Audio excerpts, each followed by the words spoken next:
Oh, yeah. Why not? Yeah, we're back. We're back with a new member on the 3 of 7 podcast, Lumpy. Welcome to the show, Lumpy. What's up, Bubba? Corn, for some reason, has on one of our new shirts that's just released now, the Love God, Love People. He has the shirt on, but he has underneath the shirt, he is wearing a collared fishing shirt. He cannot leave the house without one of those. Most of the time, two, but he's at least got to have one. Talk to us about your style a little bit, CB. You went from for years and years, all you wore was overalls. You never saw you in a pair of pants, period. Right. To now, your thing is these collared fishing shirts. Talk to me about these, man. I like a collared button-up shirt, Bub. Okay. So you can look presentable. Corn, your fishing shirts don't look anything near present. Just because they have a collar, you got to look presentable. That doesn't negate all the stains and wrinkles in them.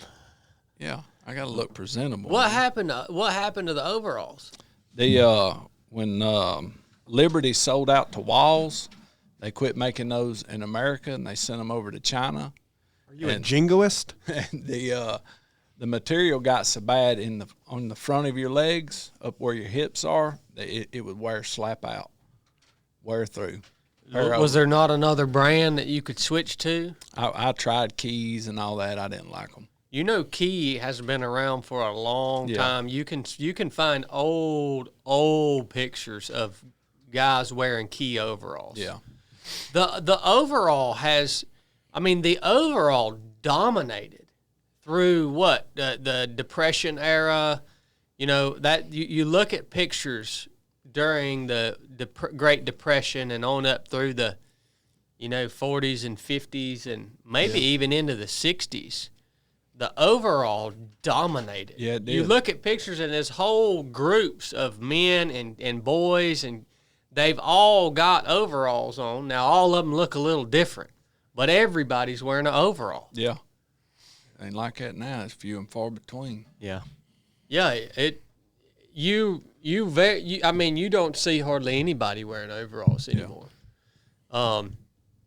It is hard to find a comfortable pair of overalls, though. It is, yeah. In my opinion. Yeah, they're either too tight in the straddle or too tight on the sides. What happened? They sent them to China. Chinese people don't know nothing about overalls. Yeah, that's true. You'll never see a Chinaman in overalls. I don't think I've ever seen a Chinese in overalls. No. Ever. What's the practical? I mean, what makes the overall so practical after you wore them for years and years? I mean, why was that your garment of choice for so many years? Well, it was the best work clothing that there was. It was all denim, you know what I mean? Had multiple pockets. You could put a pair of channel locks in there. Your can of snuff could go in the back without wearing the pocket out like it does in blue jeans or anything else. The denim was thicker, and the front pockets were humongoloid. You know, they was way bigger than your hand. You could feel your pockets slap up with all kinds of working Keys stuff. Mostly. Keys, yeah. What you probably had, huh? Well, what I did is I wouldn't button the top button on the side, and I would hook my keys in that buttonhole right under. Yeah. Yeah. So he's always had a bunch of keys. But you like the space that you had in the overalls. And then it kept your shirt from getting all filthy too. Yeah. You saved on your shirts. Imagine if you had overalls and a fishing shirt up under. That's nice. I've done it before. That's nice. Have you? Oh, yeah. Yeah, that's nice right there. Okay, well, that's going to town. What about the heat factor in the overalls? You just get used to it. Okay. Yeah. They are hot, but you get used to it. Yeah. Like Carhartt, they used to be a big name in overalls and bibs and stuff. Have they went downhill too? I found that whatever that material is they use is like a denim, like it was easy to snag on stuff. The brown stuff? And then thread out. And once that threading started, like you couldn't hardly wash them, it'd just unravel them.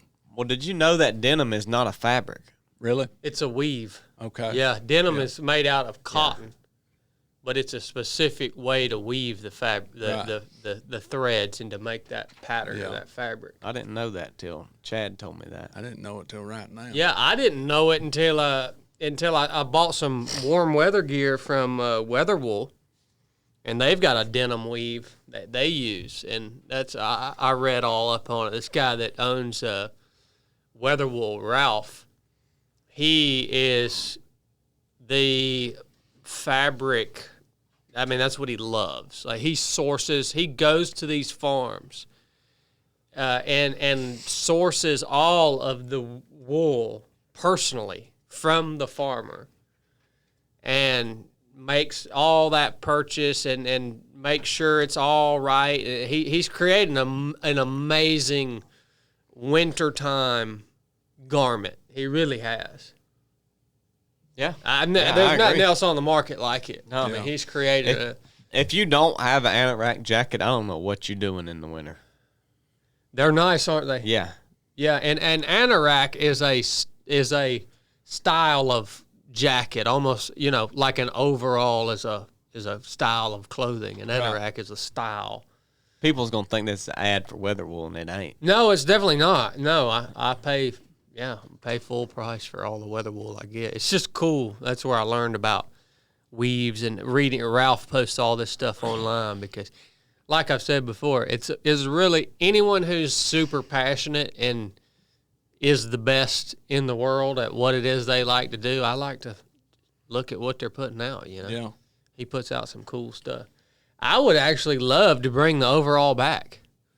I would. I mean that's. You talked about it. I talked about it for a long time. There's a lot of moving pieces to it, and the Lord has us doing other things and keeping us busy with other things right now. But it would be, in my opinion, really fun to redesign the overall and kind of bring it back. Yeah. And there are companies that are doing that now, but they are redesigning the overall, and their key audience are these hipsters.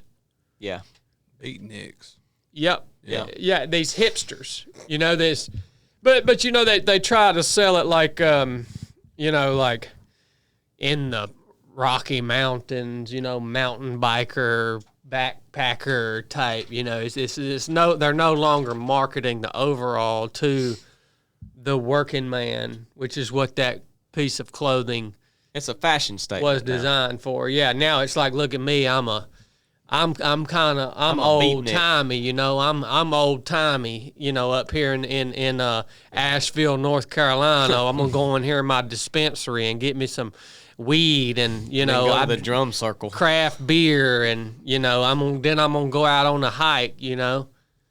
That's the type of people they're trying to market it to. Right, citric colors and whatnot. Yeah. Yeah.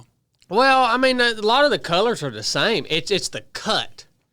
Because all of these, this is a whole new culture of people that exists. Go to Boone, North Carolina. Go to Asheville. Go to Black Mountain. Go to Blairsville, Georgia. Go to all these mountain towns. They're not country people no more.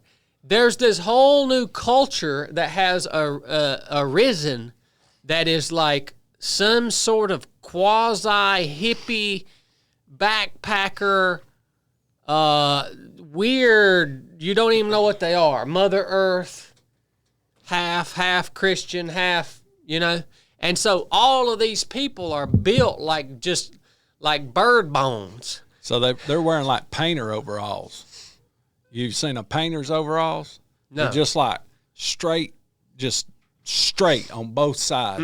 Look like two by sixes. I know what you're talking about, but no, these overalls are built for these hipsters because these people like tight legs. Their legs are like sticks, bird bones. So they like to they have like stick legs, and then they got a little gut around them, Yeah.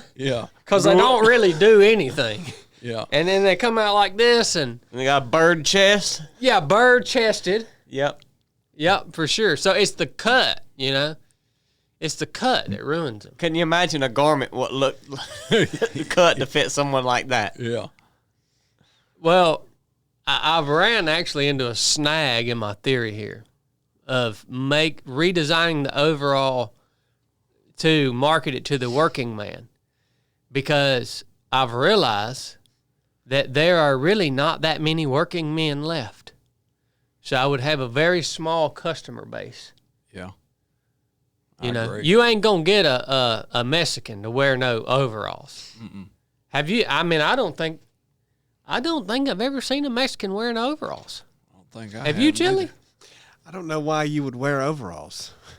Overalls We're are talking to nice. you about it right Well, now. look, Chili's never worked. So that's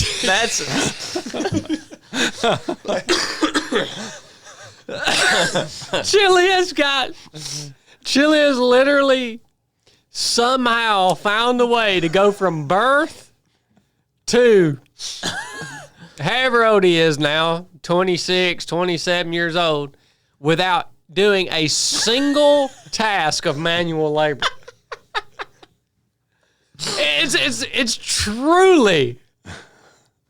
It's truly remarkable. And he still does it. He will not carry a tote or anything, but he doesn't do it like, you know, I ain't gonna carry that because I ain't gonna. But he just he's there, but he's not there. he doesn't know any better. I think he just don't know no better. How can you tell us how you've done that, Chili? He came real close to having to work one time. For real? Yeah, 84 lumber. No, he would have been in sales. Oh, He wouldn't have okay. been. He wouldn't have been doing anything. How I've been able to do what? Get through your entire life without doing any manual labor. Well, if I gave away that secret, it'd probably be the end of society. Well, that's true. Yeah, don't say that. Because girl, it there. is legitimately a secret. Because he can be around manual labor. And you're like, okay, well, we got another body here. You know, we're going to get this job done. And everybody, and the job gets done, and you don't really realize until after the job is done, like later on that evening, when you're like finishing up dinner, you're like, you know what? I didn't see Chili do anything now that I think about it. But he was there, and he was like moving about in your midst. Yeah. You know what I mean? Well, most people get by with it because they don't show up when the work's going on because they know they're not going to do it. But he's found a way to be there and not participate, but not get called out in the middle of work. That's what's so remarkable about it. It truly is a secret. Yeah. I mean, my lesson of the week said, you know, if there was a secret, it would be the way. But he's proved that wrong. There is a secret. Yeah. So it makes sense that he would say, why would you wear overalls, right? Yeah. Anyways, He's not the market. I would love to bring the overall back I'm definitely not the market. one day. Like I say, the problem is the working man, thin, sparse. Yeah. Yeah. Who's doing the work these days, Corn? Is the white man still working? Oh yeah, yeah. Especially in like your utilities and heavy equipment, things of that nature. But when you get into like your show enough, like manual labor, Like carpentry, framing, yeah, those are mostly all Hispanics. ditch digging, Yeah. land clearing. Yeah, you still got, you know, a lot of white people in the land clearing and stuff like that. Oh, I was meant by hand. Oh, That's how I no. came up, clearing out land. No, You know who's done a good job at maintaining a good, respectable-looking American workforce is David Parker. He really has. I mean, man. as good as what you can see, yeah, you know, out and about. The Yeah. people you see working for him, they look like good, just regular old American people. yeah, Yeah, he's done a good job at that. I agree Yeah. with you. Yeah, so I don't want to be completely negative and racist against the whites, but there are some still out there yeah. He's slow and white. for sure. There's definitely a part of me that misses manual labor at times. Yeah, me too. I mean, no kidding. I've actually considered buying my own piece of land just to like, when I got a hankering to do some manual labor, go build. I like building fences. Go build a fence. You're good at it too. Now I'm not good at building structures. I never could grasp the angles that you have to cut the wood at and stuff. I can't. That don't register with my mind. Yeah, I'm not good at carpentry either. You wouldn't need a very big piece of land to be able to sustain those urges you get.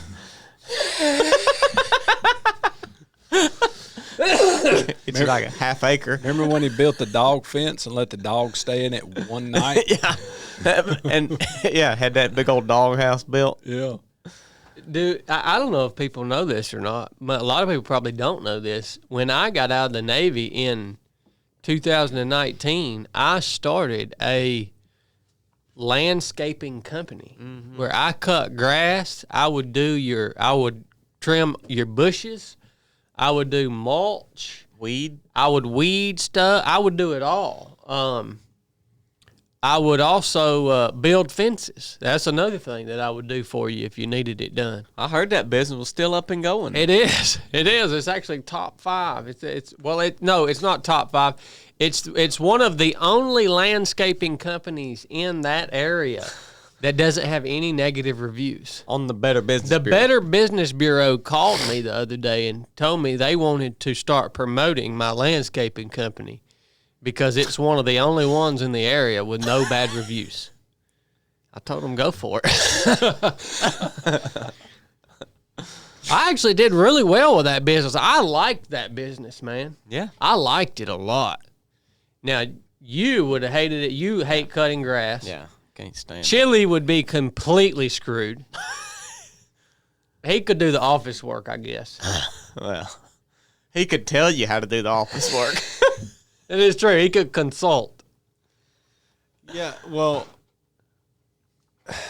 yeah, I guess a lot of this has been very positive towards me, but I'm gonna say something that's a little bit self-deprecating. I haven't been able to figure out, because all I've ever wanted to do was consult, and I haven't figured out how to get you to just pay me to consult. Yeah. I'm still paid to, I have to do a few things in the office, Yeah. So You're chief editor now. So Chief video editor. Yeah, you've actually added to the things that you said. You're kind of going backwards. Yeah, a I bit. know. So really, I haven't done a good job with that. As long as you can keep Chili's soft fingers on a keyboard, Yeah. he's good. You get him anything rougher figured than out. a keyboard, ain't happening, I haven't son. figured out how to just consult. Yeah. That's kind of bugging You'll me. get there, I'm sure. Yeah, you'll get there. You're still early on. Yeah. I loved landscaping. Did real well. You can make a lot of money in that business. What's your favorite type of work, Cornbread? Running heavy equipment. Yeah. Yeah, I'd rather be clearing than I had do the dirt work, knocking the trees down. You don't like the finish. I mean, I enjoy it, but if I had to choose, I would just run a clearing crew. Yeah. You just go in there and just mass destruction. Have you ever run a skidder? No, I've never run a skidder. And No. what about one of them motor graders? I had run a skidder too with one of the cable skidders. I sure did for about 3 or 4 weeks. What about a motor grader? Not a motor grader. They got all kind of handles in there, Yeah, don't they? Yep. They've got probably 14 handles in there. Yeah. Especially the old ones. Yeah. What's your favorite type of manual labor work, Blake? Probably building, like building something out of wood. Yeah. I mean, I've not ever built a house or nothing, but little things, dog houses and furniture. We framed up that carport where the old studio was. Yep. Didn't me and you do that? Yeah, Dad remember he put the window in crooked on the front? Yeah. It's we a did all pain, that. man. I like that kind of stuff. Oh, I hate it. Yeah. I can't think of those angles, and you have to measure everything just right, and then you measure this thing, and you're like, oh yeah, but I have to calculate the little 2 inches here on the end and take that off of this measurement. It's a lot. Yeah, I built that privacy fence at the house and meticulously put the gate together and made sure all the rungs lined up with the existing fence that I built and everything else. It just looked so beautiful. Now the gate's warping, and I can't figure out why in the world it's warping. It's ticking me off. Every time I get home or leave in the morning, I look at it, and I open it, and I look, it looks like it's warped even more. Well, that wood's probably drying out. I'm sure it is. I need to put some of those metal rods on there that can tighten it up. Yeah, and then probably stain it or something. Yeah. Get something on I it think you got to wait a while. till it dries, yeah. Well, on that pressure treated wood. Oh, yeah. I think, don't you, Paris James? Yeah, you have to wait a while before you can paint or stain it. That'll get you winded and crooked. Don't talk to him too much about that woodwork. Apparently, my friend Don, you know, he only went to school through the 3rd grade, but he was a master builder, framer. He worked on a framing crew for years and years, ran the crew and all this. Apparently, he had worked out his own system of math in his mind, and just in turn, he wasn't taught. You know what I mean? He had just worked out how to. How he saw angles and numbers and all this stuff and adding and subtracting and multiplication. I mean, I'm sure, you know, it was just, he just figured it out. Yeah. As he went, you know. Right. I always thought that was pretty cool, you know. I remember hearing stories about people talking about Don when he had a framing crew, like his desire to work. They would say he would get out of the truck and run to wherever the house was to get started. Like he'd leave everybody standing at the truck. He'd get out of the truck and run there to get started working. He loved to work, man. Yeah. He loved to work. Even when I worked for him, you know, he would still meet us every morning, get us going, you know, and he'd be out and around most of the day. He'd be out and around piddling, and even when he was older and didn't have to, he just loved it. You know what I mean? Yeah. Man, yeah, I might have to buy me a little piece of land, Bubba, to scratch that manual labor itch. Buy you a skid steer when you do it. Got a hankering to get on something. Skid steer? You probably want something with some metal tracks, though, don't you? Yeah. Yeah. Yeah. Get you a track hoe or a track loader. You can afford a track loader. Oh, yeah. I can afford pretty much anything. Yeah. Get a track loader. I got real good credit. Good night. Yeah. Real good credit. And no debt. Dang. People just wanting to give me money so I can get some debt on me. Yeah. Yeah. You know what I mean?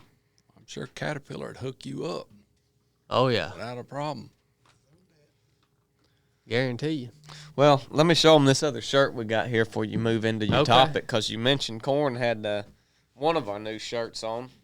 Lumpy's You mean Lumpy? Lumpy's got one. This is our other one here. That's a little, yeah. Tell them about it. That's actually a design that Cornbread drew up, and the furnace of adversity. And I don't know if any of y'all have ever been through the furnace of adversity in life, but Lord knows I have a few times. I like that shirt a lot, man. Yeah, that's a good-looking shirt. It is. It is. I like the rough nature of it, you know. Mm-hmm. That's all. These are also printed on my favorite type of base shirt, which is the comfort colors. It's a little thicker, heavier duty shirt. You know what I mean? Yeah, we all had input. Chili designed the one Cornbread's got on. He did really good on Corn and I worked together, and Chad on this design here. And then Chad had input on the type of shirt it went on. So this was a real big team Collaborative. effort. Yeah. That we did. Good job on that one, Chili. Collaborative effort. I thought that was great. Look at this too, man. Don't die in the chair sticker at the store just popping off, man. It's not in the store yet. Well, that's a good looking sticker right Yeah, it there, is. buddy. It's gonna be. And You got the first one. we also have brought to you today by our partner at Drink Hoist. Can I have some of that Hoist real quick, Blake? Now look, let me show y'all a trick. A lot of people don't. They don't understand this. They haven't been watching the podcast much. Oh, yeah. What you do with this Hoist, if you're like me, you like coffee. You take a drink of coffee. And you chase it down with a drink of that Hoist. Good night. I mean, that'll slap your socks off right there, buddy. I mean, that's good. One's dehydrating you but energizing you. The other one is rehydrating you. So it gives you a kind of a level. You starting off back at a level playing field. You know what I mean? The flavors go great together. Mm-hmm. HOIST is made in the USA. Battlefield proven. IV level hydration. It absorbs instantly and replenishes your body immediately. Won't mess your darn stomach up. It's got all the stuff you need in it, especially if you're living in a place like we live in right now where you go outside and you move your darn pinky finger and your darn shirt is just soaking wet with sweat like we were this morning.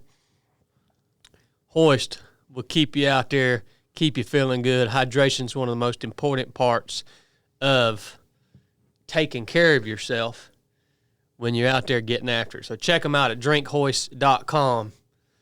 No preservatives, made right here in the USA. Get you some, son. Get you some.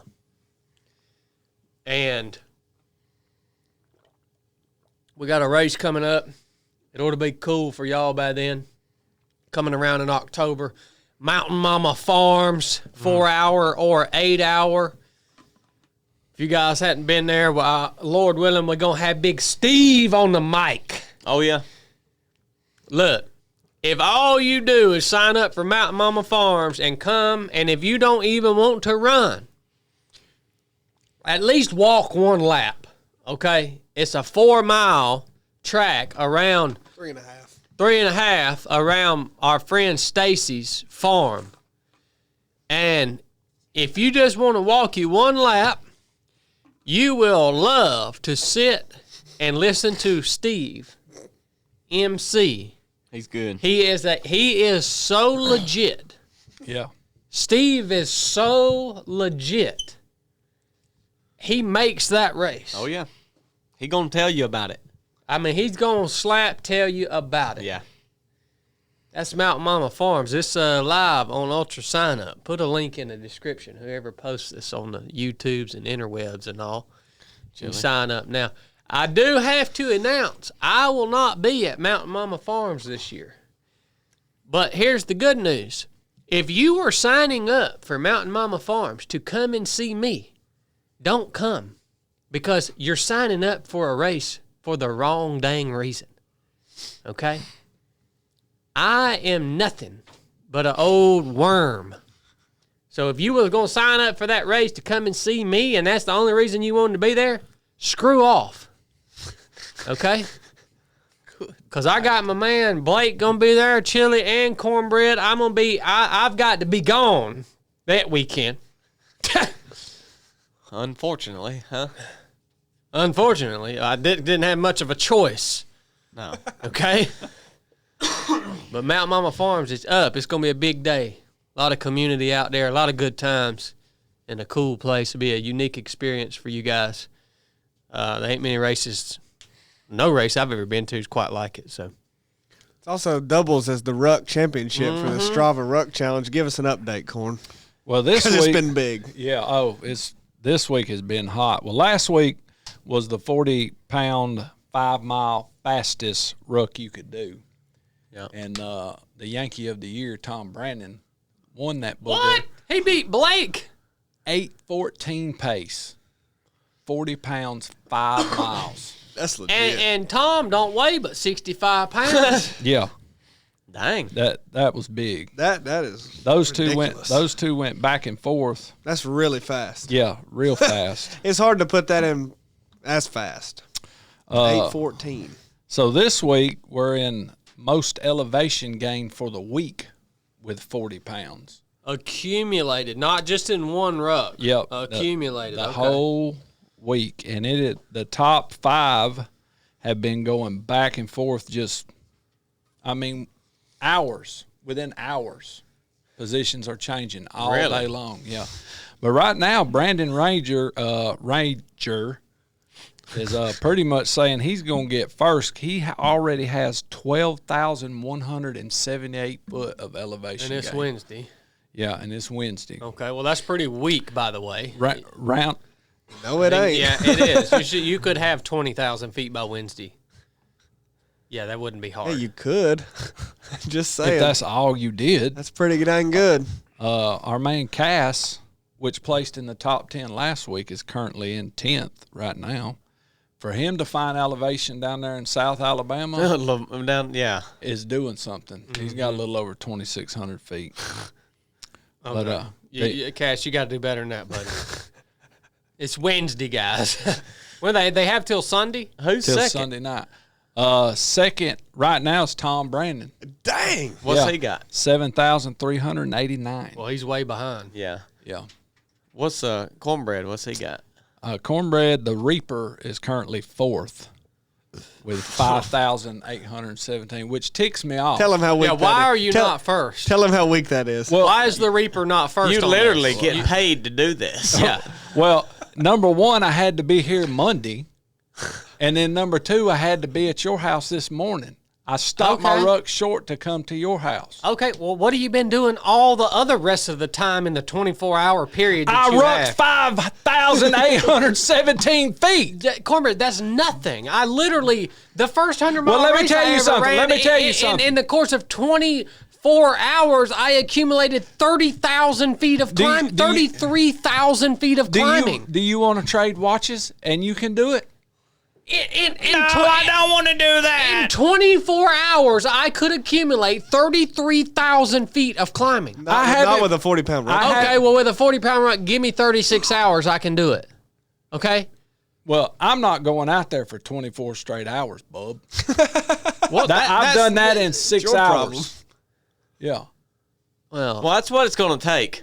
Well, nonetheless. y'all are lucky I'm not doing this ruck challenge. Look, I would destroy every one everybody of you guys. in this is in the arena, and you're not. You sit there and be a good teammate and support and encourage these people. Well, I'll wear a rucksack on TNGA and I'll beat all y'all. Well, by golly, you better do it. I'll be standing up there filming you, crossing the highway, and then coming down Mac White Gap. Wear a You rucksack better have a biking. rucksack on. I get 70. What does that count if you're on a bike? And No. Oh, yeah, that wouldn't count anyways, would it? You could go this week and ruck the TNGA route and get 70-something thousand feet of climbing. 370 miles. Yeah, everybody on here, y'all should quit your job, get a divorce, abandon your children, and just ruck. Take Chad's advice. Just leave your life, ruck for 24 straight hours. When you're done with that, this weekend, Do go it again. TNGA. Wow, so you think God gave you a rucksack? I can't believe these people on here are also being responsible. It's ridiculous. Yeah, look, it's not a problem to forget about all your other responsibilities temporarily, okay? You can do that perpetually. You can always get back to them, right? But yeah, they're not going anywhere. Kind of reminds me of what he said to you about the land, you know. God Yeah. giving that to y'all. This is a Yeah, they're not. Your responsibilities aren't going anywhere. Okay. Look, leave them and forget about them until it becomes a problem, and then address the problem. but this And last, then before you ask the Lord for help, exhaust all of your options first. but this will last for 8 more weeks Those are two after quotes. this week. Should you just throw all your stuff away for 10 solid weeks? that is Borderline. Yeah. Okay. Well, the big problem is how big Brandon Rager has gapped everybody. Oh yeah, he's doing it too. You're not going to catch him. Well, If Tom could go out, or anybody could go out right now and spend the next 24 or 30 hours climbing up a tall mountain, and you could beat him. well, Tom, yeah. I mean, Tom, he reaped Blake Alvey last week, Yeah, so he might do it again. Must have been right toward the end, too. Yeah. it was on. I think it This was on weekend, Sunday. Tom might go out and give Brandon the what for. Who's last? We always talk about who's first, who's last. Why do we do that? Well, I mean, the week ain't over. He can still do some stuff. Why do we got to talk about who's last? I Well, mean, we always he's talk about still who's doing first. the work. He's still. There's plenty of people who ain't even did nothing. Okay, yet. well, that's who's last. yeah. There's some, Who hasn't done any miles? That's who's last. Aaron McClannon, he has a knee injury. Chris Clark, Derek Brandon, he said he just put on the chat that he can just now get his shoe on from the rock. Dang. That's what I'm saying. Why are we going down the list of people with all the problems and giving them, making fun of them? Look. That is true. Your problem is not our problem. Get out and do the dang work, man. That's not what I'm saying. I'm saying, why are we going down and listing who's last? Y'all don't throw your responsibilities away because Chad is embellishing on some funnies. There's a few times in life that you need to do away with your responsibilities. If you're in a challenge like this, that's one. If it's deer season, if it's squirrel season. You do that. I mean, he's not kidding. He actually does that in hunting season. Well, you shouldn't. His marriage will be in a wreck for a month after hunting season. And he'll be like, "Oh gosh, boys, I just went a little too hard in that squirrel season. I gotta get back to the right things." Every single year this happens. It does. It happens every year. The rut. The squirrel rut. Well, it's been the It deer definitely rut. happens consciously. It's been the deer rut. I mean, since I probably do that too, though. It's not good. since I guess 2014, the deer rut has really jammed me up. You know. Yeah. Yeah, I know it. Oh my God. And it's gonna jam me up again. Yeah, he don't want to say like I need to stop doing that. He's It just ain't but saying just it. a few months away. He don't want to put his foot in his mouth. Yeah, he's just letting you know it has and it will. Yeah. So Well, he said he didn't say it will. He said it might again because we've been 11 years straight. So, might it's do a it stressful again. time. I mean, Might do it again. I missed Blake's wedding for the deer rut. Did you? Yeah. Now, Do you feel bad that's about that? ridiculous. Do you feel bad about it? Corn was in my wedding. Yeah. No, unfortunately, I don't feel bad about it. I'm not saying you should. I'm just asking if you do. You said that like it was some kind of a lesson, like, yeah. It's showing you how, at times, you have to get out of all. You have to focus on what you're focusing on. Okay, if people are getting married, if people are having kids, if people are doing their this problem. or that around you, there are times you got to focus on what you're focusing on. If you wanted to get married in their season, that's your problem. Yeah. Yeah. Could you imagine if you had a child during deer season? Like if you had a child that was born in the rut, how awful that would be. Probably good. First part of the year. Seriously? Yeah, That dang rut, baby. take boy. a hunting trip. First few months of the year, be careful. But you would miss that whole rut that it was born at. Oh, If for your that kid one was year. born during the rut, you would miss that You whole mean you'd rut. miss your whole first? You mean you'd miss the whole first few months of your child? If you do like me, yeah. But most people would try to be there with the child, and they'd miss the whole rut. Most people. Look, I am 37 years old, Bubba. That's all. I've got, if everything goes perfect, I've got maybe 40 hunting seasons left. Maybe. If everything goes perfect, that put me at 40, 50, 60, 70, that put me at 77. I've probably got less than 40 hunting seasons left. So you've got like twice the hunting seasons left that you have hunted that you could have hunted as an adult. So No, I'm 30. I'm 37 years old. Yeah, how long you been deer hunting? Well, I could have been deer hunting since the day I was born, Well, no, you. but I couldn't. missed out on a lot of those years. Yeah. So nonetheless, you got more hunts left than you have had your whole life. 40 Well, more years? Blake, that's possibly okay. Well, that's what you presented. That's best case scenario. We know that doesn't. You know there's gonna You're be. trying to It might be more too. There's gonna be hunting seasons along in there where you're sick. You know, traveling. You gotta travel, something like that. And You know that's going to happen. So if you've got 40 left, you've really probably only got 35 left. This is another one of them time talks, them time talks that people give. You know, talking about how much time you got left, and That who gives? well, everybody gives one. Like, Think about how fast a hunting season goes by. It comes, it gets good, and then it's gone. I'd agree with that. Okay? the rut goes by quick. It goes by very quickly. I've got 40 of those left if things are perfect. I'm not going to miss it. I'm not going to miss a hunting season. I'm not going to miss a rut. You missed one of the prime days for a race that we scheduled. One of the prime days. Oh, yeah. I think you actually have scheduled some stinking crap during right smack in the middle of the rut this year. Really? Huh. Looks like it's down to 30. 39.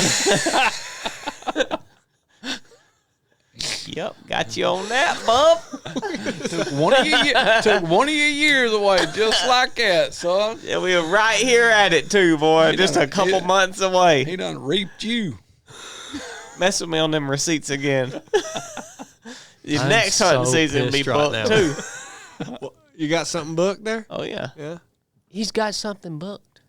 Like, it's like November 4th or something, yeah. or 7th, somewhere right in there. Right at the. I might not do it. I don't know what it is you booked. I bet you do it. I don't know what you booked. And then you got something else when you get back too, I think. Hey. Yeah, you got a lot. That's gonna be a big month for you. Beginning of that November. Now, once you get late in November, early December, you'll have some time. Did any y'all saw that buck that was out in my yard? Yeah, I seen him the other morning too. In my yard? No, standing on the side of the road across the street. You didn't even tell me about it. No, Daytime? in the morning, early of the morning, when we was But going it was to do cool? that thing. We do. When it was cool. Yeah, Cool of the morning. You sure it was the same buck? it looked like him. Yeah, I stopped too. He stood there for a minute. And nice and So I can get a good look at him. Yeah. You know how to measure these bucks. What do you think that buck is measured up at? I mean, is he like up there? I think he's at least probably 138, 142. That's what I was thinking too. I mean, you he weren't. yeah. You didn't have a clue. That's where I had it right at 140. That's at least. His tines, his rear tines are like that. 3 Yeah. foot long. Now go up a little bit. I saw that buck out in the yard the other day. I posted him on my Instagram story. You should have shot it. And I agree. Just shoot it. done that's with the it. biggest buck I've seen around there ever. You ain't gonna see nice. it again. He's nice. Yeah. He's real nice. You gonna go at her? Yeah. Are you? Like seriously, go at her. Oh yeah. Yeah. And I don't do the cameras and all that. Right. You know, I hunt him. Yeah, I'm gonna put out a bunch of cameras. I'll see him. No, you ain't. You said you wouldn't hunt that buck. I told you I was gonna hunt. Yeah, but I'm gonna put out cameras, figure out where he's at. I'm gonna slip in there, boom, boom, boom, kill him. you can't be a you can't be a monk. You don't tell and me what I hunt, too. do. The monk hunts once and he kills once. Yeah, I don't do them cameras. I like to get in there and hunt him. You know, I'll see him a few times before I kill him. More than likely, you know, I'll see him passing through the brush yonder. I'll have to creep up on him. Yeah, you hunting over bait all the time. I don't ever hunt over bait. That's all you do always. You're gotta freshen up that corn pile. You're the only one that hunts over bait. I don't hunt over bait anymore. Blake, you have a corn. You're the only one that Who has- maintains a corn pile. Who has a corn feeder in their backyard? Brooke? No, you do. No, that's not mine. No. Brooke has a corn feeder and it's empty right now because the deers eat the deers will eat 100 pounds of corn. No, that's the honeybees. Yeah, it's some deer. Yeah. What's up with them honeybees? Yeah, that was wild, wasn't it? Yeah. The honeybees got in my corn the other day. They were packing the corn dust on their legs. Whose corn? I mean Brooks' corn. See, My corn. Oh, I didn't even tell y'all about this. I was laying in bed. Not last night, because I didn't get home till 1 a.m. last night. Okay? I wondered why you were so quick to reschedule that. Yeah, Okay, that let's meeting. not do that That wasn't again. because of me. That was because he didn't want to do Let's it. not do that again, okay? I drove to Nashville, did a thing, drove all the way back home. Let's not do that again. Okay? That was Did you feel like you might have overextended? Yes, I definitely overextended myself. Roads were closed in Chattanooga. It rerouted us by Cloudland, Cloudland Canyon and all that. Foggy as crap up there. Yeah.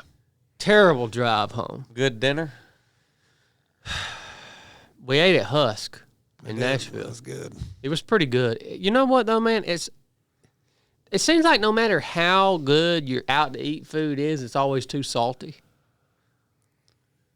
Seems like Yeah. to me. I don't know why, but it was good. It was just a little saltier. I got the ribeye. So what last night? But the night before, I'm laying in bed, and that corn feeder's right out there, and I all of a sudden started hearing the coyotes right close. I mean, then they were going nutso. And I thought it was out front of the house. So I jumped up, ran out through the living room out the front door because I thought they had got the cat. I thought that was what all that racket was.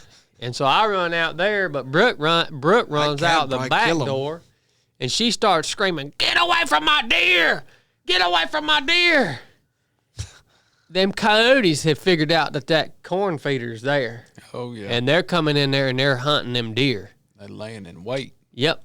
It's the second time I've seen them do this.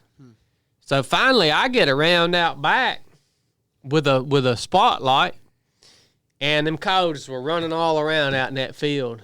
And Brooke started screaming at me, "Don't shoot." I had my rifle with me. She wouldn't let me shoot at them. I wouldn't have hit them anyways. They were running. They don't stand still. Yeah. They don't ever stand still. They're constantly moving. But they're getting bad around there, and that feeder's drawed them in. Well, what do you think Start happens laying when them down. you got somebody that won't let you shoot them? Yeah. Well, I'm going to go home and probably get that thermal mounted, one of my thermals mounted. For what?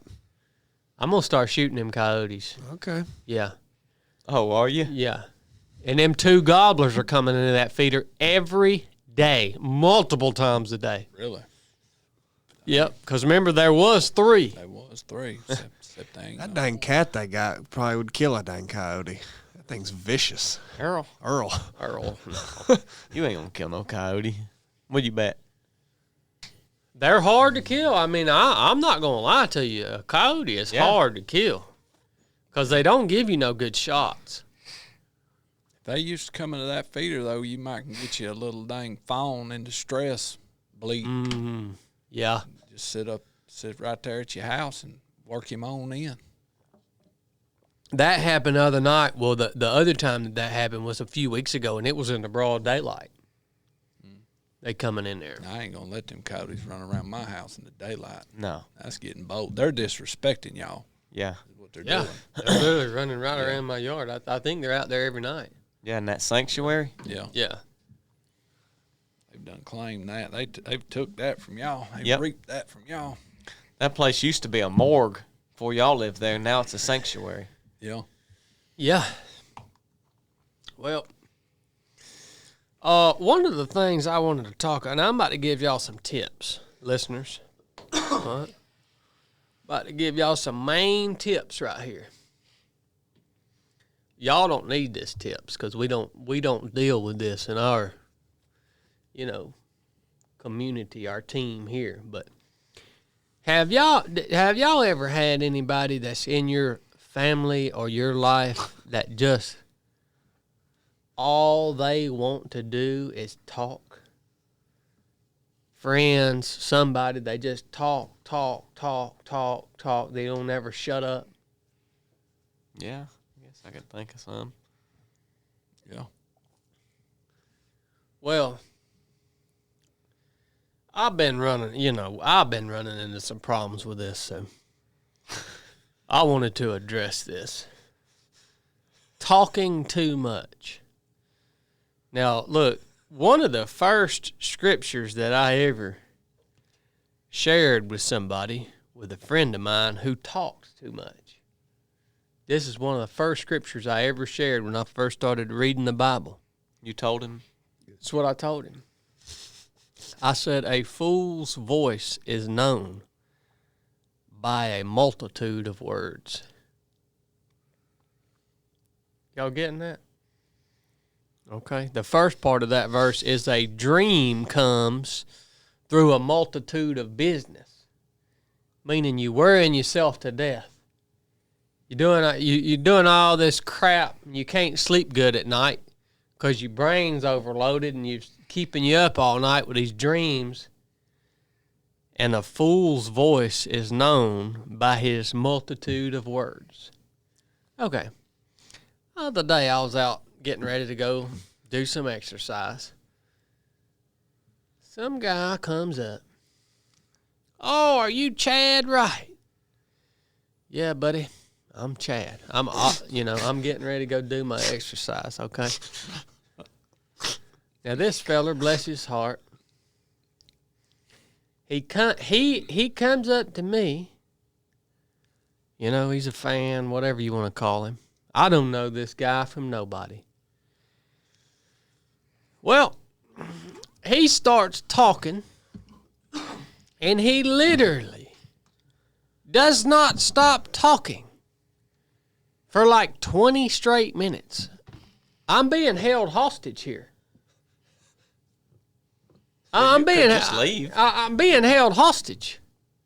Well, yeah, but that's what I'm saying. How on earth do you deal with these people? How do you deal with these people that just won't, just incessantly talk? Yeah. Well, You've got to.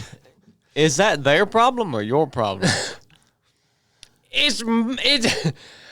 Well, their problem is becoming a problem to me. Okay? Because I'm being held hostage. Okay, now he worded that. Now, this don't just apply to me. I know there's some of y'all out there listening, and there's somebody that you work with that you have to avoid like the plague, because you know if you get hemmed up with them, it's going to be an hour of your day wasted.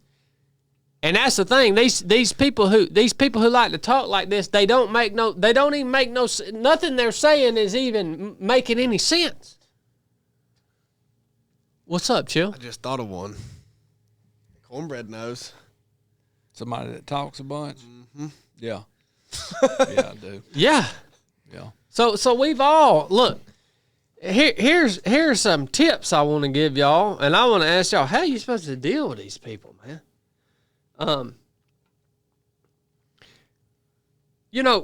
First of all, why are people not self-aware enough that they're not self-aware enough that this is even going on?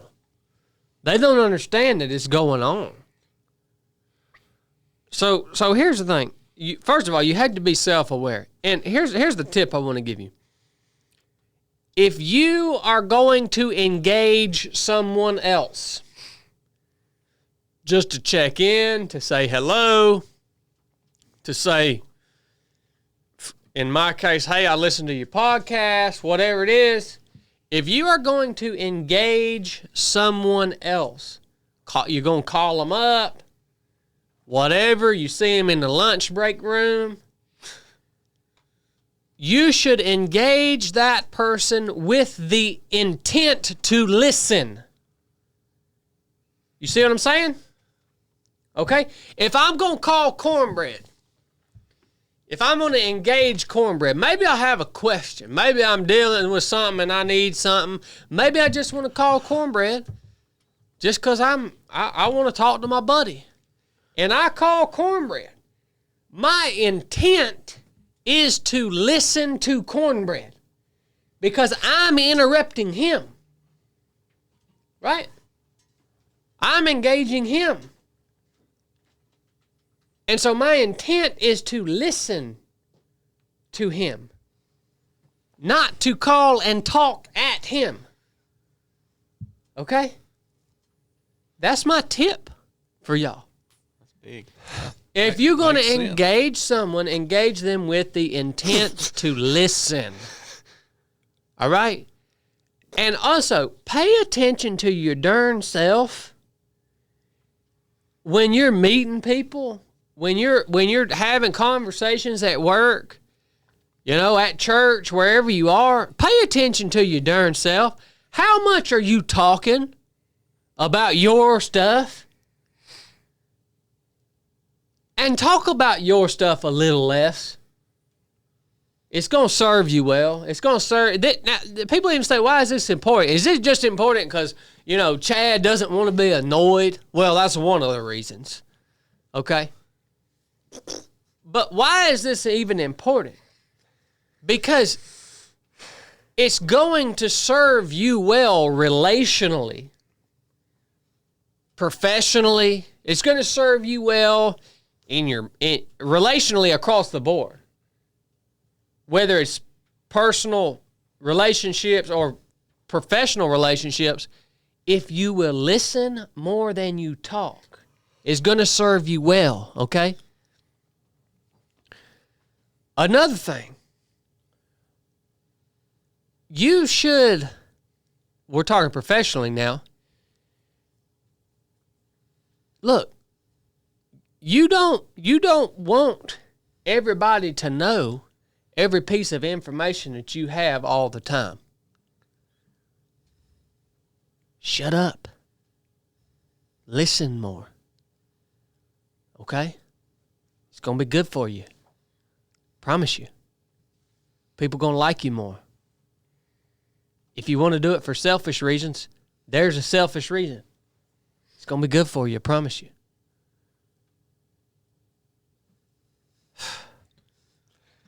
Now, do you have advice for how to deal with when you're on the receiving end of that? Okay, no, that's what I want to ask. What are we supposed to do in these situations?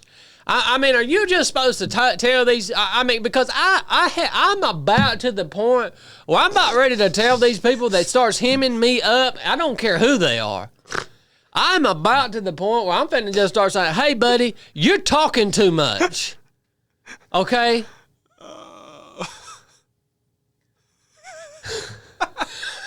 You could just have told that guy, hey, man, I got to start my workout, dude. It's nice to meet you. Appreciate the talk.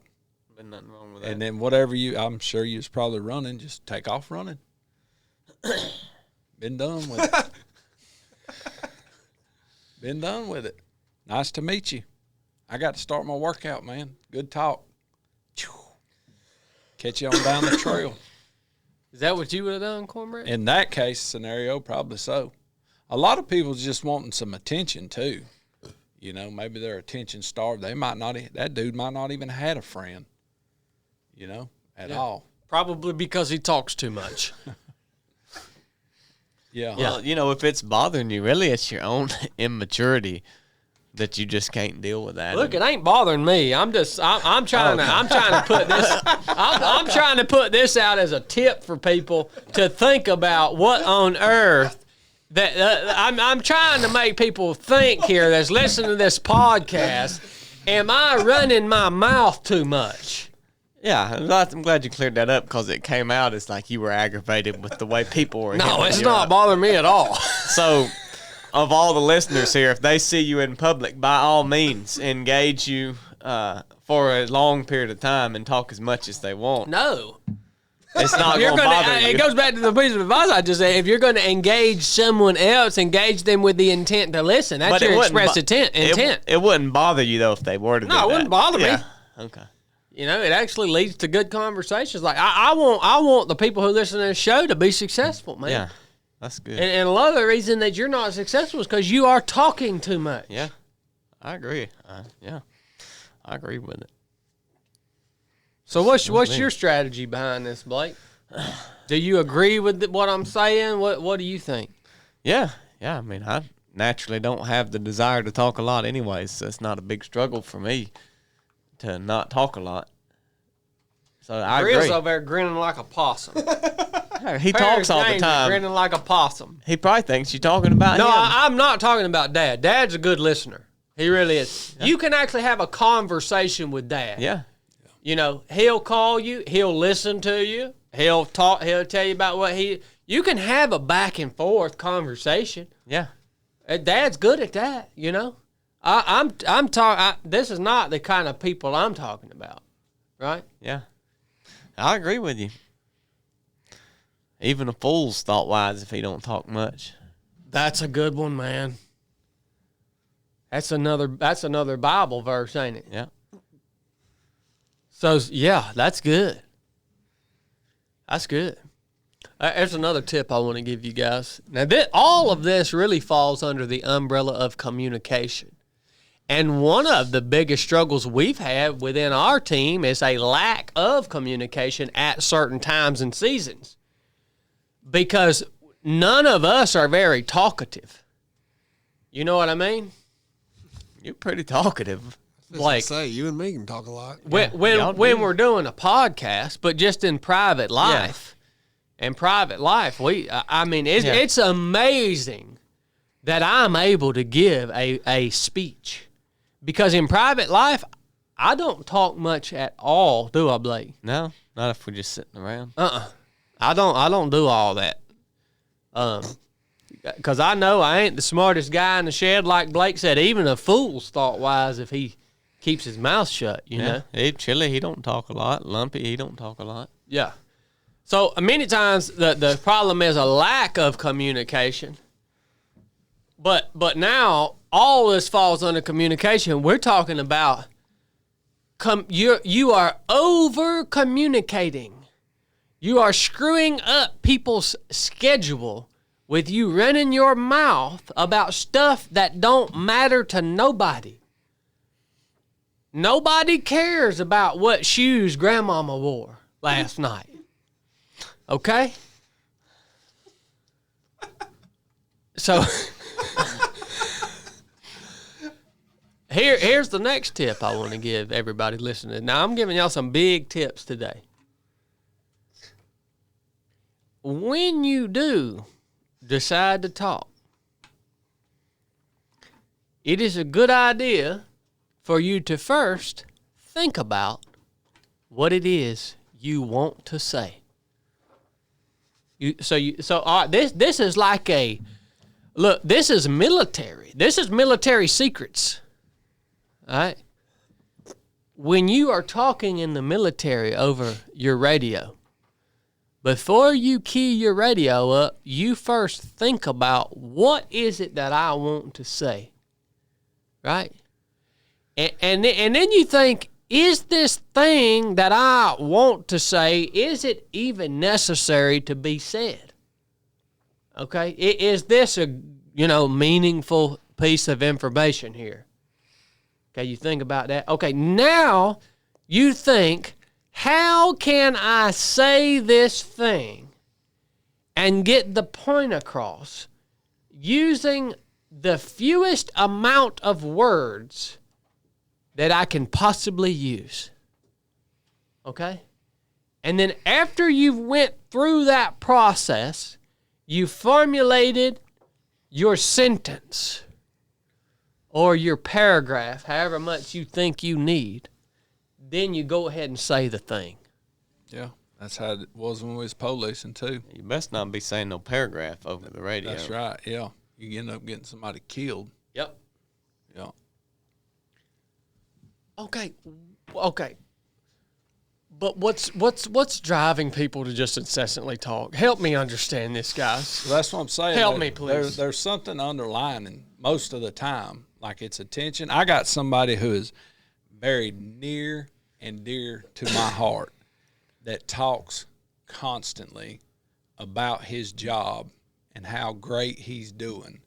But I know that's from he wants to be perceived as this thing that he believes is great in his head, you know, and I have to just change the subject, and maybe I change it to something else that I know for sure he's doing well at, or something else I know someone else is doing well at, to change the subject. And a lot of times it works, and sometimes it don't. And I have to say, dude, but now this is somebody I love to death and have basically been with his entire life. I'll just say, I'm tired of hearing it. You got to shut up.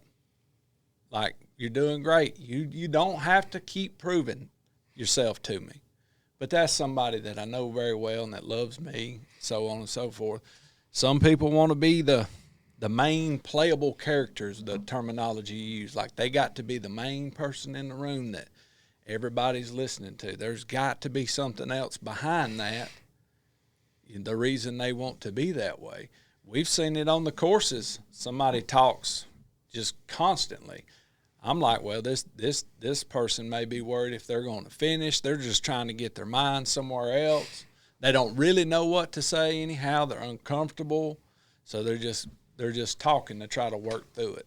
I don't think people are just, well, I guess maybe some people could just naturally want to talk all the time.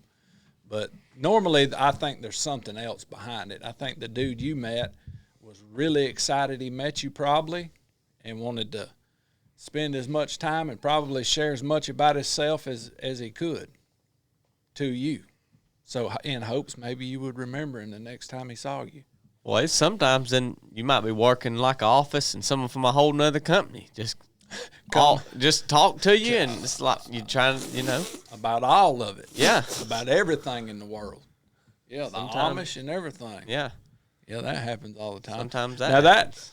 I don't think that person wants to be like revered in any high standard. I think he just likes to talk. Yeah. And I like talking to him. I mean, it can start out talking about hunting and ending up all the way to can the Amish be drafted?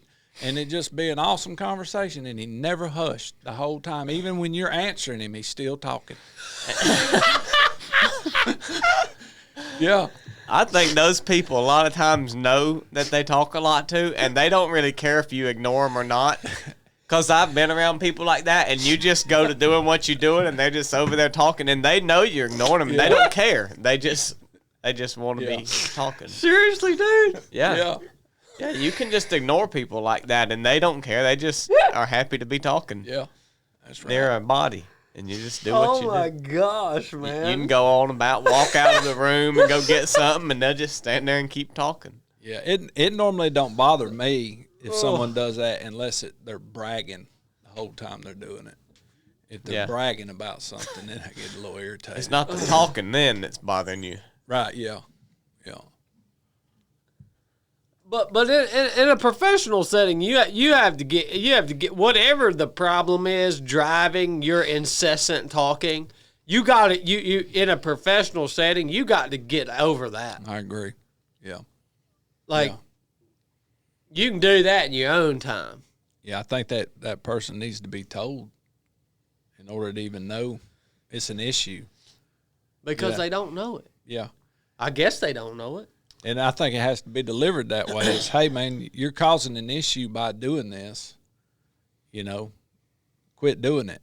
And then if they keep doing it, then it's, hey, dude, now you're not taking it serious. You are being an idiot now. Like we've told you, it's causing an issue, and you're choosing to keep causing an issue. I told you I got to start my workout, and you're still talking. Yeah. This is a problem.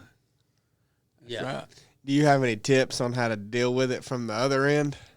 Which end? If you're the listener. The listener end. If it starts to aggravate you or something, like what would you do? Well, that's what I was just asking you guys. Well, you said it doesn't bother you, so Yeah, but why I are was you like- asking us Yeah, for I was like, advice? do you have any tips? Like, I'm not sure You how said you it doesn't bother you.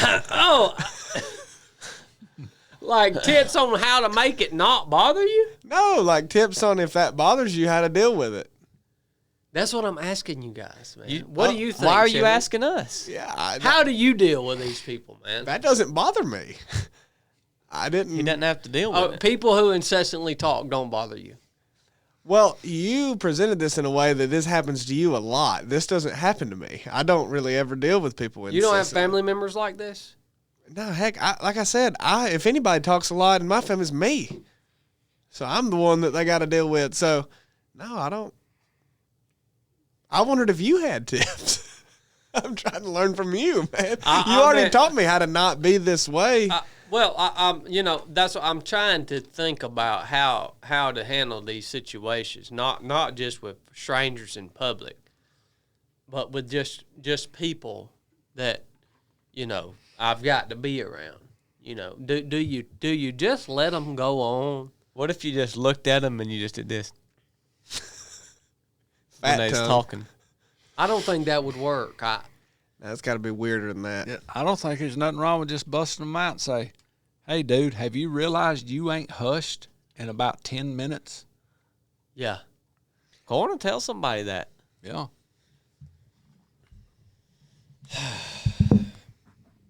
I don't say anything. I just go back to doing what I was doing, and they can keep talking just or give not. them a yeah every once in a while. Yeah.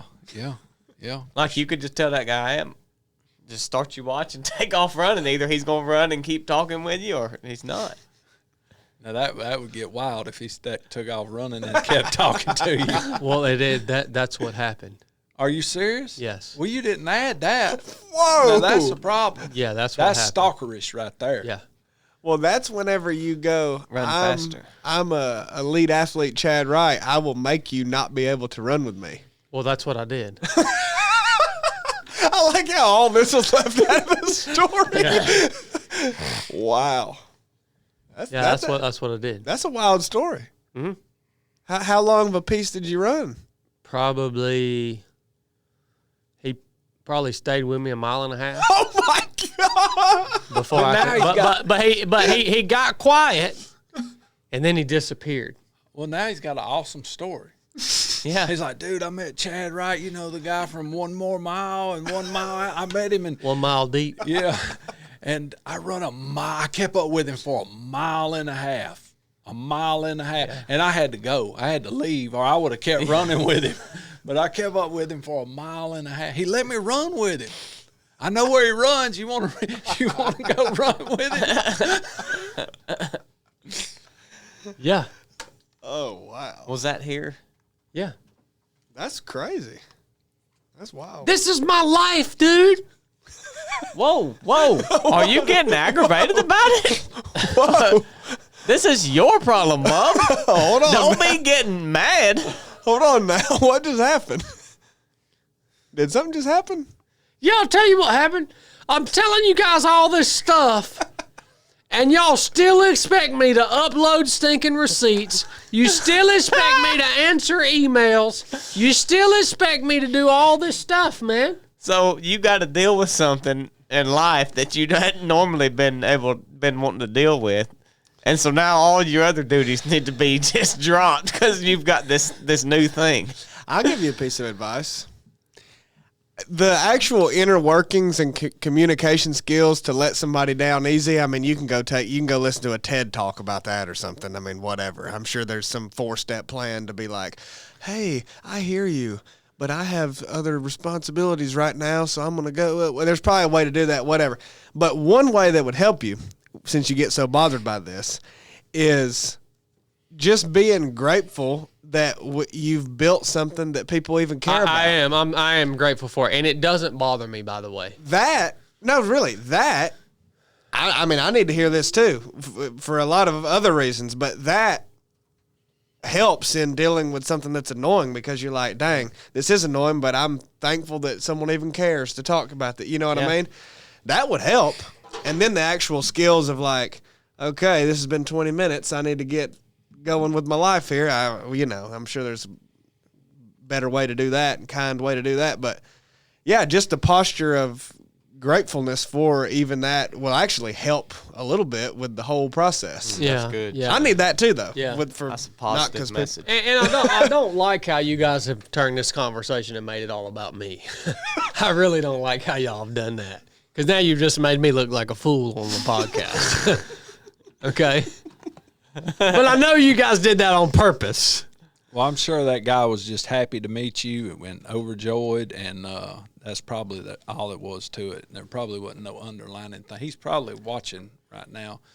Whatever your name is, Julius, for the sake of conversation, you didn't do nothing wrong, bub. Chad enjoyed running with you. He told me this morning he enjoyed it. You know where I actually learned all of this, this whole concept of how being a listener will help you in your endeavors?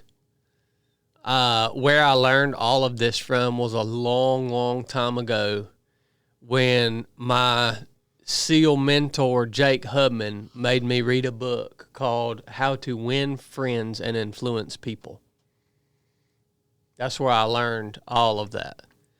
And I read that book, and I'm not recommending that book because the principles it teaches are maybe it'd be a good book for young people to read. You know, I read it when I was young. But like the core of the book, I mean, if you could sum that book up with one word, it's listen. Because people like to talk about themselves, right? That's the whole idea of engaging someone with the intent to listen. That's where I learned all this from. And that's how I actually started applying that early on in life. It's like, hey, let's talk less, let's listen. And it's still something that I have to be on guard, or I have to be conscious of or self-aware even today, right? Because I'm no different than anyone else. You know, I like to talk about myself and what's been going on in my life, you know, what I've been doing. You know, I get sucked into that sometimes. Yeah. I would say very often. So that's where I picked all that up from originally. It's from that book. That's good, guys. I appreciate y'all chiming in on that. Y'all had a lot of good word on that, especially you, Chili. Yeah, Chili did good with that. Good job, Chili. Again. We got a Patreon question this week, CB? We do. I can't wait to hear how you say this. Oh, this dude's name? Yeah. This guy is a brand new Patreon member. Vibransky. Wow. Vibransky. You went with it. Yeah. Hello. Thank you for your content. I discovered your channel through Chad Wright's appearance on Joe Rogan. My question is... Thanks for being here, Vibransky. What is the purpose of suffering and grief on this planet? Everyone is suffering in some way, and it is unbearable. When will Christ return to end this? Well, nobody knows the day or the hour, man. I asked the same question, Vibransky, the other day. Remember, I asked the question when I was first started going over and sitting with my friend, Mr. Don. I said, what's the point in all this grief? Y'all remember when I asked that? Does anybody remember that? Yeah. Yeah, I said, what's this supposed to be about here? You know, what's the point in all this? Suffering and grief, right? Well, I think it does many things to a person, but for me, what's the point in suffering and grief is those are two of the main things that will keep you in your proper place, in your own mind, right? And by the way, we should define suffering. Suffering is not when you go out and run your ultra marathon, okay? That's not true suffering. Suffering is watching a loved one battle addiction, or going through a battle with addiction, or going through a sickness, or going through, you know, something like that. That's suffering, man. And suffering and grief will realign your mind with really the truth about who and what you are. Because when we are doing well and we're not suffering or grieving, what happens? The P word. Pride. We get prideful. I don't know about you guys, but when I'm doing well, you know, I'm not dealing with a blood clot. I'm not dealing with something that someone I love. I'm not having to walk with them through some big challenge and see them in pain. Oh boy.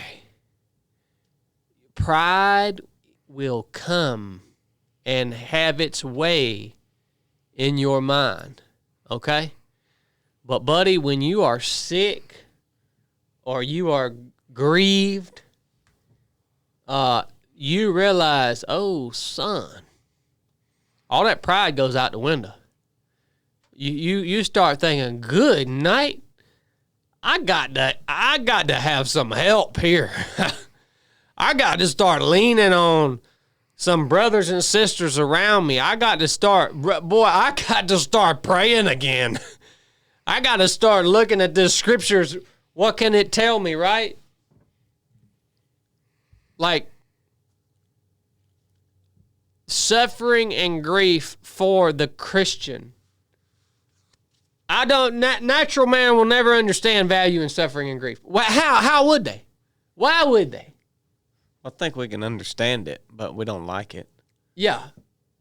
For the Christian, suffering and grief is it's an absolute necessity. It is the way. It is the way. We see it with the Apostle Paul. When the Apostle Paul says, on account of all of these revelations that the Father's given me, what would have happened to the Apostle Paul? The Apostle Paul would have got prideful because he was a man just like we were. He said, on account of all of these revelations that I've been given, the Lord has given me a thorn in my flesh, a messenger from Satan to buffet me. Why did that have to happen? Because the Apostle Paul's just like we were, or just like we are. You know, the more that the Lord gives us, the more look. I'm going through that right now. The more that He gives you, the more that He uses you, you cannot win the battle against pride. You can't win it. He has to make us subject to suffering and grief. He has to. He does it to our own benefit.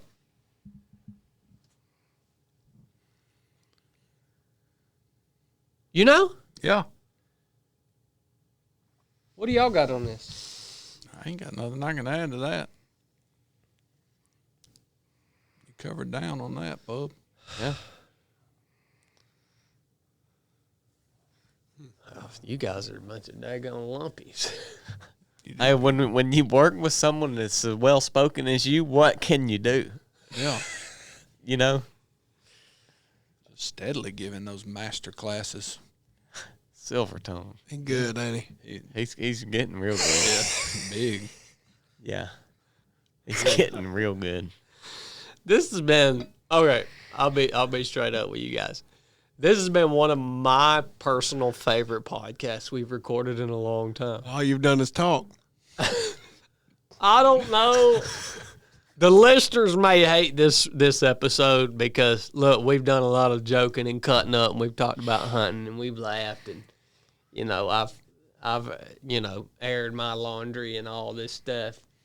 But this has been fun. It has. It has been fun, and I'm glad our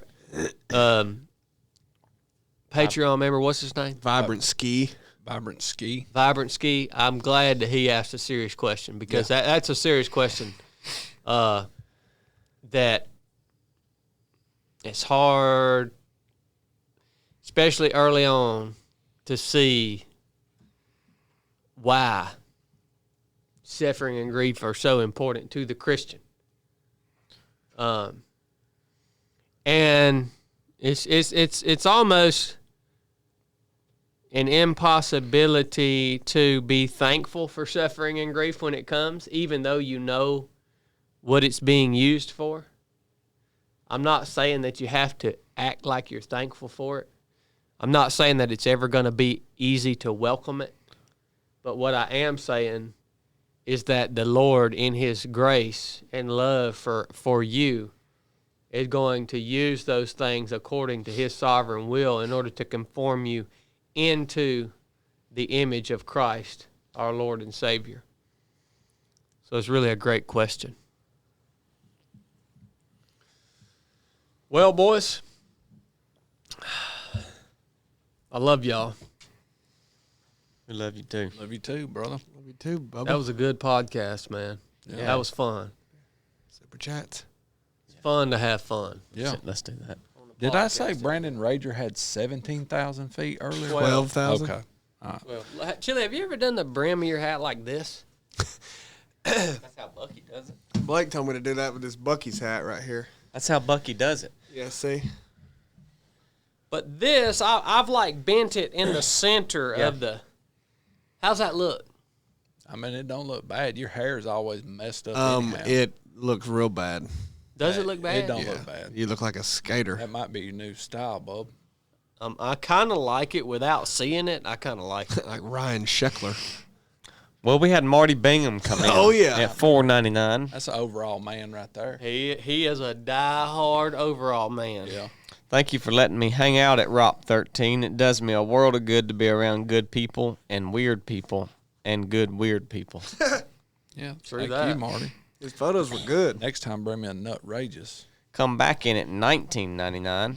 Good night. He said, I noticed Chili's running lean and mean. Got it boiled down to muscle and blood. People don't walk around that tight for no reason. I think he's up to something big. Dang.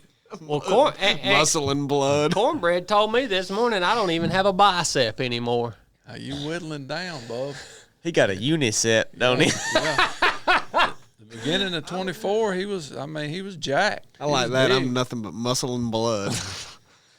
He said, that's the reason I didn't arm wrestle him. If he's not ready for something big, I don't want to jerk a knot in his arm and set him back or anything. Let's keep an eye on him. Yeah, I'm actually really grateful you didn't arm wrestle me, Marty. Oh, he'd have broke you over. I don't know that I could beat Marty. No. That'd be bad. Richard Porter came in at $5. Said, I wear Carhartt overalls 7 days a week. Be lost without them. Material ain't great. There's an overall man right there, Richard Porter. It hurt my image if I lost to Marty. Them Carhartts, once you wash them about 1,000 times, they're comfortable. And then about the time they get comfortable, they wore out. Yeah. Yeah. We had cornbread crumbs coming at $1.99. Sitting here at Frantic's Cafe enjoying the show. Dang, that's in Dallas. Is it? Yeah. I wonder I'll be I wonder darned. who Cornbread Crumbs is. I don't know. Think it's Harvest? No, I'm it going to ain't go ahead and hard. tell you, if he's in Dallas, Georgia, he ain't nobody. Dang. Good night. I can tell you that like much that. about him. Dad, I bomb. can tell you that much Hey, about him. Franix is pretty good. Is it? Yes, I like their eggs Benedict. If you're poor. It's pretty good. Well, you also like Jones. So. I ate at Jones in Dallas years and years ago with Dad and Fat Eric, and they brought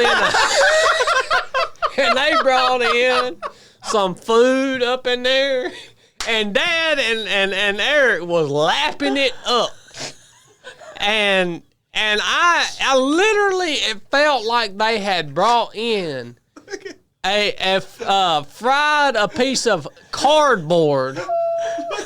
Dad's And blood pressure's butter. getting high. I like, sugar biscuits. I like sugar biscuits, man. It's good. We had chili beans coming at $4.99. Them beans ain't gonna chili themselves. Get off my bumper, fellas. There you go. That's what I'm saying. Cornbread crumbs and chili beans are in cahoots. Yeah. We had shark bait come in at $10. Shared suffering lives in a pure heart. Chad Goodman. Thank you, Shark Bait. Blake the Jake, $1.99. Like the Jake. Gobble, gobble, gobble. That kills you too for some reason. I think Cornbread Crumbs and Blake the Jake may be the same person. You think Chili Beans is too? Possibly. Thank you, Blake. The Jake. Deplorable Lawn Guy, $49.99. That's what I'm talking about. Dear Chad, from one lawn guy to another, I tip my hat to you, sir. It's a brotherhood, a calling. A lot of people simply don't understand the importance of a well-maintained lawn. Oh, yeah. I'm one of those people. Well, Chad don't count now because he don't cut his own grass. Or change his oil. Yeah. I don't have time to do all that, Cornbread. Yeah, so you ain't in the A lot lawn. of the accusations Chad in, levies. You're not in the lawn guy. He commits. Now. Well, I own a lawn care business. But nonetheless, you don't cut your own grass, so you're not in that cult. Okay. Well, I own a lawn care business, okay? Okay. Zero negative reviews. Well, we're getting some good info here from Tom Brannon, coming at $20. He said, I shameless waited until Blake was at the ROP to unleash my absolute best effort. When you're built like me, sometimes you have to rely on strategy. There you go. Look, man, nothing wrong with that. Nah, I think Tom probably legitimately feels bad that Blake didn't have a chance to respond. We had all week. I mean, hey, man, lay it down. That's awesome. Yeah. Both of them did awesome. Yeah. We had Cornbread Crumbs come back in at $1.99. Cornbread's wisdom is steadfast. See? Well, this is somebody with the last name Scott. No, there ain't no Scots in Dallas. Well, other than, but that's not him. Well, other than the ones that there are. We had Zach Wagner come in at $20. He's a good one. What was that? He said, Blake, thanks for your testimony video. I believe I told you on basic course about my daughter's anxiety. Now with school just starting, my 5th grade done started puking and anxious out of nowhere. Prayer helped Eden. Lord help Griffin. It's good, man. Yeah. Thank you, Zach. We had Johnny Juarez come in at $4.99. No message. Thank you, Johnny. Dang, You reckon that's a Mexican? Juarez. Juarez. Juarez. Kind of like it. I like Mexicans. He came back in at $4.99 again and said, I guess I'm the first Mexican to wear overalls, and I love them. Thanks for all the content. I needed this. Johnny Juarez. There you go. I knew he was a Mexican. I like Mexicans. Oh, I do too. We got a Mexican that works over at the farm named Cowboy. He's he's salt of the earth, man. Yeah. I mean, he's just a good, we talked about how I don't like to talk to people. I'll go up and talk to Cowboy. I just like talking to him. He's probably like, good grief, I wish here he comes again. Yeah, he probably is. Yeah. We had McLeod Plays come in at $4.99. Chad and Blake arguing about hunting baited areas, and CB silently plotting how he's going to bust Chad's buck from where he saw it on the side of the road. Well, I'm going to go ahead and tell you, buddy, Cornbread ain't going to kill no big buck. He's 60 years old. He ain't never killed a big buck in his life. He stinks too bad. He won't. He'll hunt for a week and then get frustrated and quit hunting. He ain't gonna kill no big buck. I ain't worried about Cornbread killing a big frustrated. buck. Fat Eric. Who is that? He's a serial bankrupt entrepreneur that lives in Dallas, Georgia. Gosh.